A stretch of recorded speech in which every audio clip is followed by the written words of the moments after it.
So let's take a look at cat-cows. Cow is Bitilasana and cat is Marjaryasana. Now, obviously, you can do these from lots of different positions, right?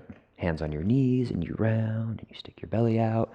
Classically, you're in the tabletop and you're doing it that way. So let's simply take a look.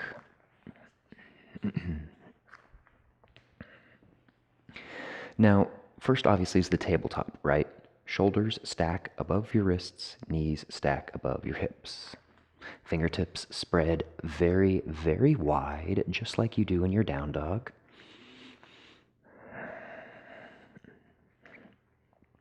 And doing your checks, seeing that everything is pretty squared up. So in your cow, we'll start there.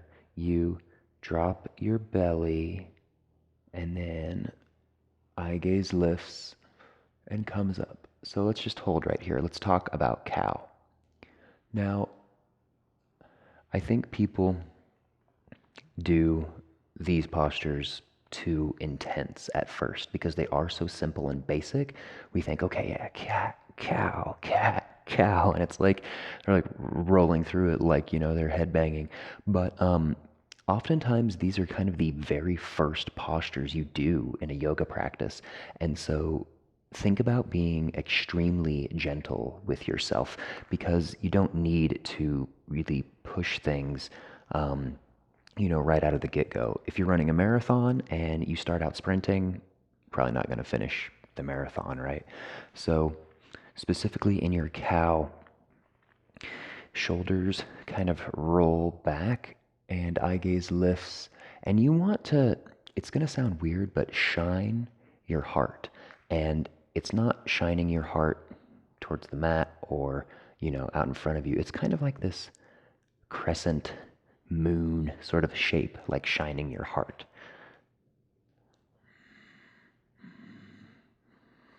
Eye gaze lifts, breathe.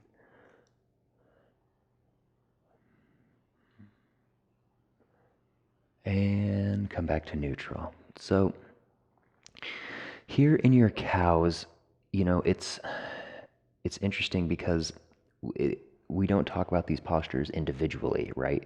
You think, oh, cat, cow, like it's almost one animal, the, cat, cow-animal or something. But they are truly individual postures. And so, in the opening part, I said, hey, I'm going to show you a cool trick, and I will, I promise. But let's just keep examining both of these really quick. So your cat pose. I think people in cat have a tendency to keep a lot of strength in their neck when they don't really need to. You should kind of relax your neck as much as you can, and then push the earth away from you as much as possible. So relaxing your neck and rounding your spine, tailbone comes in, and push the earth away.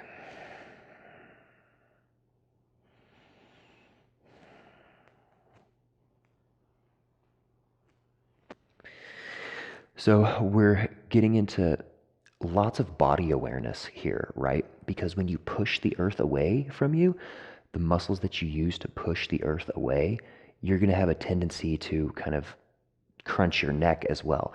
But, it's very slight difference between those muscles that you're going to use to push the earth away and then the ones that you should be able to relax your neck with. So maybe it helps to start with like relaxing your jaw, relax your throat, and then kind of go backwards because that will tend to kind of help things. And you'll see what I mean as soon as you do this. So once more, really pushing the earth away from you, but relax your jaw, relax your neck.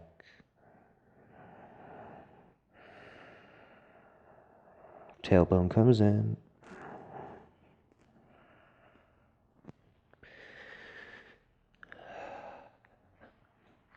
So that's a look at each posture individually. Now, let's talk about the whole flowing process. At first, I think it's a good idea to do it in the most simple, basic form you can. And so you inhale cow, exhale cat. So like I said, we don't need to whip through things, and we don't need to do things too drastic or dramatically. Just being very gentle. And then after you've, done 4 or 5, then you really start to add some amplification. Also, in this process, notice how my shoulders more or less stay exactly where they are, and it's almost like my hips are doing all the work. So that's good to kind of start there. But then after a while, you may want to round those shoulders forward in your cat, and then dipping down and through, coming into your cow. So now we're getting the whole spine and back and everything involved. So that's a good way to really start to kind of build up and everything. So cat cows are awesome first posture to do, but just remember, try not to whip through them and try to start things out truly very slow, very gentle. Our spine is a sensitive area, so you want to, slowly bring life into it. It's not like we wake up in the morning and slam a Red Bull first thing. Well, maybe you do that. But, in yoga, maybe gently coming into your practice. Here's the next sort of trick hack thing that I think we never explore in our cat cows. And it drives me crazy because, they're 2 individual postures, so we should really enjoy them. Next time you are in your class, and we're going to do this on Friday's class, but stay in your cat, stay in your cow for a few breaths and really see what it feels like to breathe and hold these postures. So, for example, inhale into cow, hold in your cow, and just exhale. Staying here, inhale. Staying here, exhale. Inhale. And then exhale, move through into cat. Hold in your cat, inhale. Exhale. Inhale. Exhale. Keep going.